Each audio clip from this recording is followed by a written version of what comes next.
जल कहां गया पता ना चला। समझ में आ गया इंद्र को यह कोई सामान्य बालक नहीं है, यह स्वयं ब्रह्म है जिसने कि अवतार लिया है। इंद्र स्वयं आया और प्रभु के चरणों में पड़ गया, प्रभु की स्तुति कर रहा है। दिव्य स्तुति करी इंद्र ने, भगवान की चरणों में पड़ गया। इंद्र कह रहा है, प्रभु विशुद्ध सत्वं तव धाम शांतम तपोमयं ध्वस्तरजस्तमस्तकम् मायामयोऽयं गुणसंप्रवाहो न विद्यते ते गणानुबन्धा। पिता गुरुस्त्वं जगतामधीशो दुरत्यया कालोपातदण्ड हिताय स्वेच्छा तनुभि समेहसे मानं विधुन्वन् जगदीश मानिनः। विशुद्ध सत्वम तब धाम शांतम। प्रभु मुझे क्षमा करना, आपके विशुद्ध स्वरूप को मैं पहचान ना पाया। माया मयोयम गुण संप्रभाव, मैं माया में लिप्त हूं और आप माया से निवृत्त हो।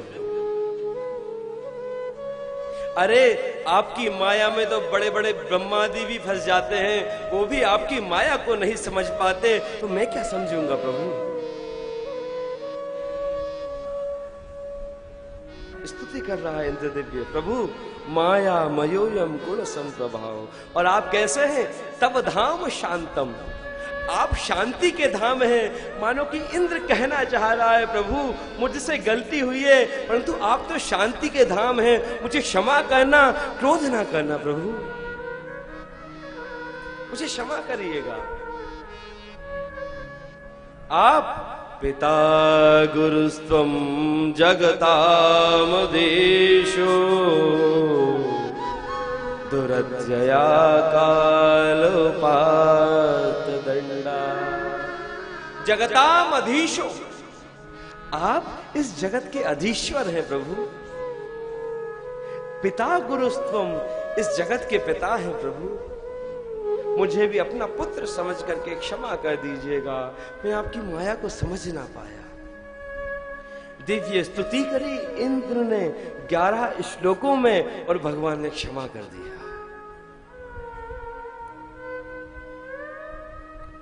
और आज जब भगवान ने क्षमा कर दिया इंद्र को, तो इंद्र ने आज प्रभु को एक नया नाम दिया, गोपाल। ये इंद्र के द्वारा प्रदत्त नाम है गोपाल। स्तुति करके इंद्र विदा हुए। एक दिन भगवान गायों को चराते चराते वन में आगे निकल गए। सखाओं को भूख लगी। सखा बोले, लाला कुछ भोजन की व्यवस्था कर। भगवान बोले, पास में ही ब्राह्मणों का आश्रम में जाओ, वहां जाकर के कुछ मांग लेना, मेरा बताना, मैं आया हूं। और हाँ, ब्राह्मणियों के पास जाना। समझा दिया। सखा लोग गए, पास में ही ब्राह्मणों का आश्रम था। ब्राह्मण लोग यज्ञ कर रहे हैं। यज्ञ के कुछ नियम होते हैं, जब यज्ञ किया जाता है तो मध्य में बोला नहीं जाता। ब्राह्मण लोगों का यज्ञ चल रहा है, यज्ञ मंडप में बैठे हुए हैं। सामने से गोप ग्वाल आते हुए दिखाई दिए ब्राह्मणों को। मन में सोच रहे, ये गोप ग्वाल कहां से आ गए, ये अहीर के छोरा कहां से आ गए।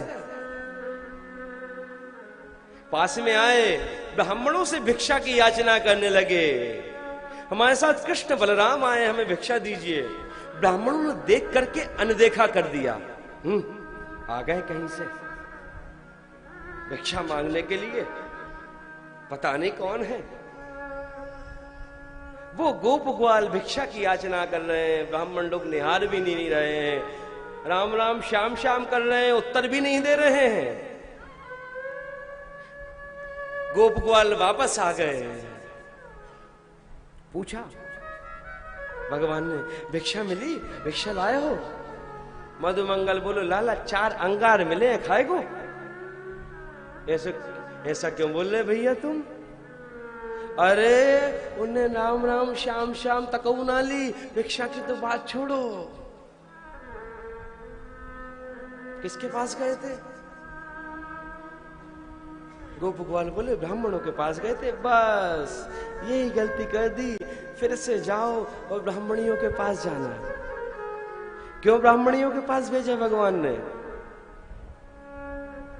माताओं का हृदय बड़ा सरल होता है,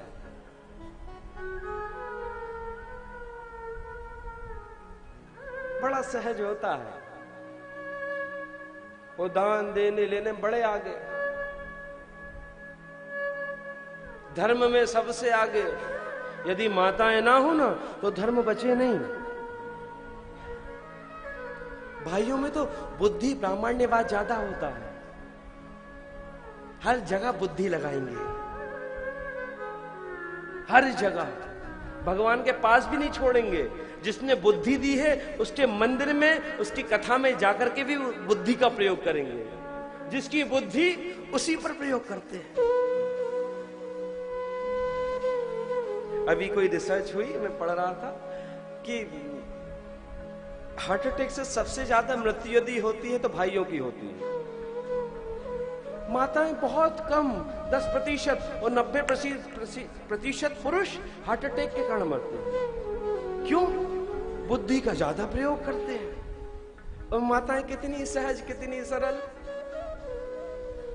कहीं प्रसंग आया तो खूब भर भर के रोएंगी। तीसरे दिन देख रहे थे 1-1.5 घंटे रोए जा रही, रोए जा रही, रोए जा रही। और कहीं प्रसन्नता का प्रसंग आता तो खूब खिलखिला के हंसती हैं। क्यों? सहजता है, सरलता है, मन में कोई अधिक बुद्धि नहीं लगाती, बुद्धि का प्रयोग नहीं करती ज्यादा। परंतु भाई लोग, यदि कोई करुणा का प्रसंग भी आएगा तो देखेंगे आंसू नहीं निकलने चाहिए, कोई देख ना ले, ये तो बेइज्जती हो जाएगी। वहां पे भी अभिमान जागृत रहता है, वहां पे भी स्वाभिमान जागृत रहता है। परंतु माताएं बिल्कुल हंस भी लेंगी, रो भी लेंगी। धर्म यदि जीवित है तो माताओं के कारण। कथाओं में 80% जनसंख्या माताओं की होती है। अच्छा, ऐसा भी नहीं कि पुरुषों से काम में कम हो, कि दिन भर फ्री रहती, नहीं। भाई यदि बाहर काम करते तो माताएं भी घर पे काम करती। सुबह सबसे पहले जल्दी उठना, घर में जो देवता सो रहे हैं उनको जगाना, उनकी व्यवस्था करना, उनका भोजन बनाना, सबसे पहले तो बच्चों को विदा करना, उनका टिफिन बना के। उसके बाद फिर जो देवता सो रहे हैं उनको विदा करना। ये देवता जाएं तब घर के देवताओं की पूजन हो।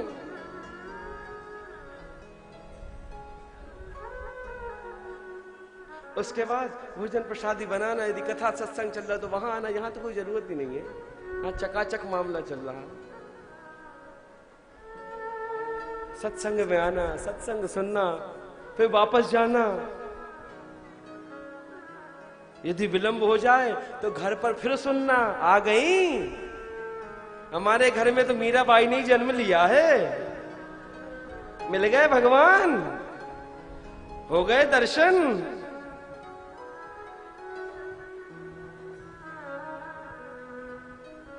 सुनना और फिर चालू हो जाना।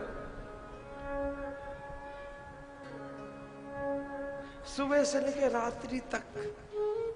परंतु तब भी धर्म में सबसे आगे।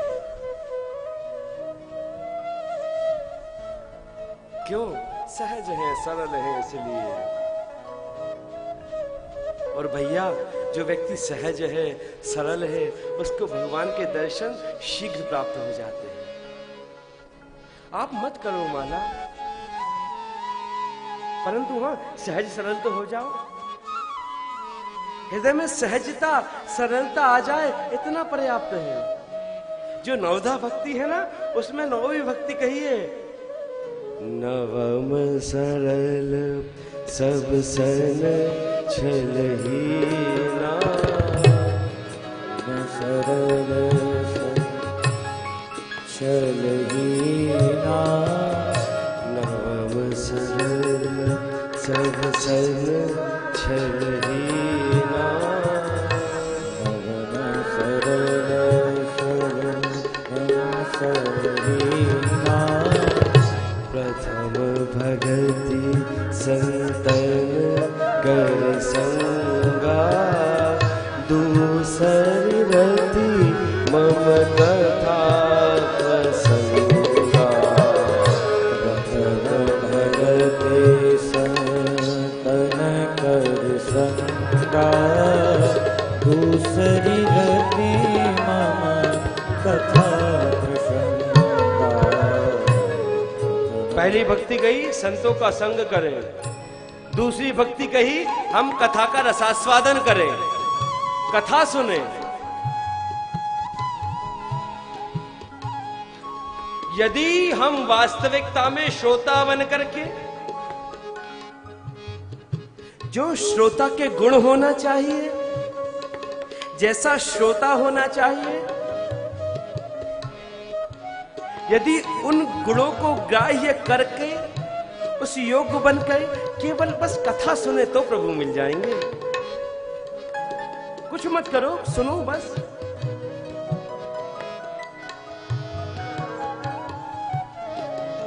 सुनते सुनते प्रभु मिल जाएंगे साहब। कोई ज्यादा तपस्या की जरूरत नहीं है, बस सुनो मन लगा करके, बुद्धि को समर्पित करके। क्यों? जब तक हम जानेंगे नहीं तो मानेंगे कैसे? भगवान कैसे हैं, भगवान का स्वरूप कैसा है, जब तक जानेंगे नहीं तब तक प्रेम कैसे उत्पन्न होगा उस प्रभु के चरणों में? बहुत सामान्य दृष्टांत से आपको निवेदित करें, जैसे यहां लोग बैठे हुए हैं, यहां पे आकर के आपके पीछे कोई व्यक्ति आकर के बैठ जाए,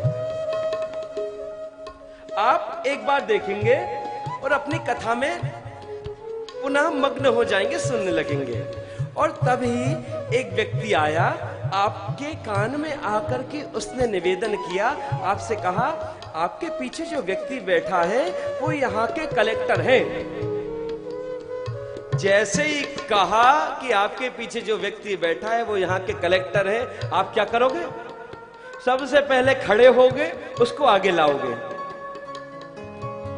या किसी ने कह दिया आपके पीछे जो बैठे हैं बहुत बड़े सिद्ध संत हैं, आप खड़े होगे, सबसे पहले आगे लाओगे उनको।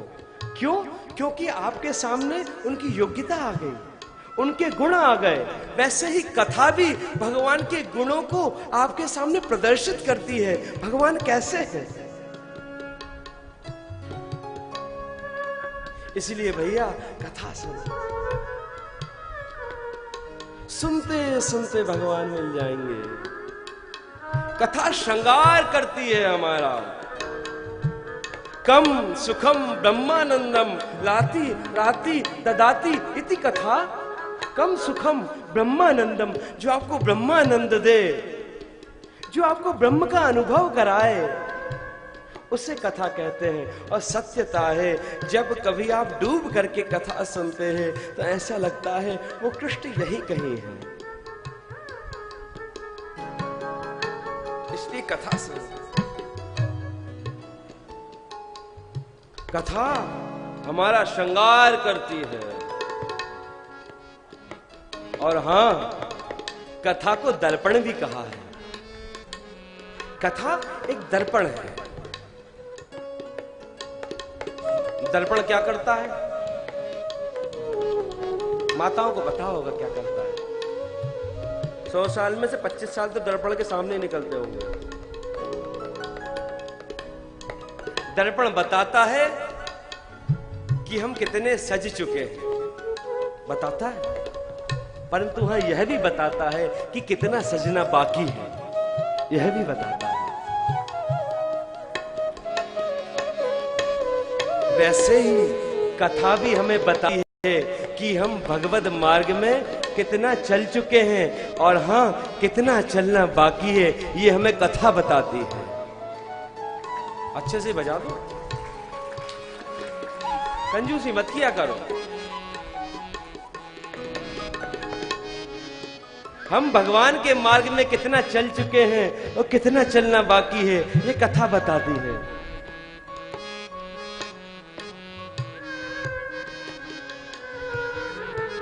कथा हमारा श्रृंगार करती है।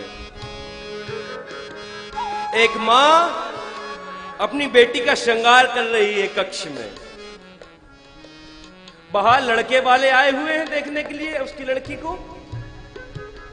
मां अपनी बेटी का सुंदर श्रृंगार कर रही है, लाली लगाती है, चोटी करती है, फिर दर्पण में देखती है, अरे अरे अभी काजल लगाना बाकी रह गया, फिर काजल लगाती है, फिर दर्पण में देखती है, अरे अभी कुंडल पहनाना बाकी रह गया, अभी हार पहनाना बाकी रह गया। बार बार श्रृंगार करती है, बार बार दर्पण में देखती है, बार बार श्रृंगार करती है, फिर दर्पण में देखती है। वैसे ही कथा हमारी मां के समान है, हमारा श्रृंगार करती है। कानों में भगवान नाम रूपी कुंडल पहनाती है, कंठ में भगवान नाम रूपी हार पहनाती है, चरणों में भगवान नाम रूपी घूंघर पहनाती है, हाथ में भगवान नाम रूपी करताल दे देती है ये कथा। और जब मां उस पुत्री का श्रृंगार करती है और जब श्रृंगारित करके बाहर ले जाती है कक्ष से, तो वो वर देख करके उस कन्या को पसंद कर लेता है। वैसे ही ये कथा जब हमारा श्रृंगार कर देती है और ये कथा हमें हमारे भगवान के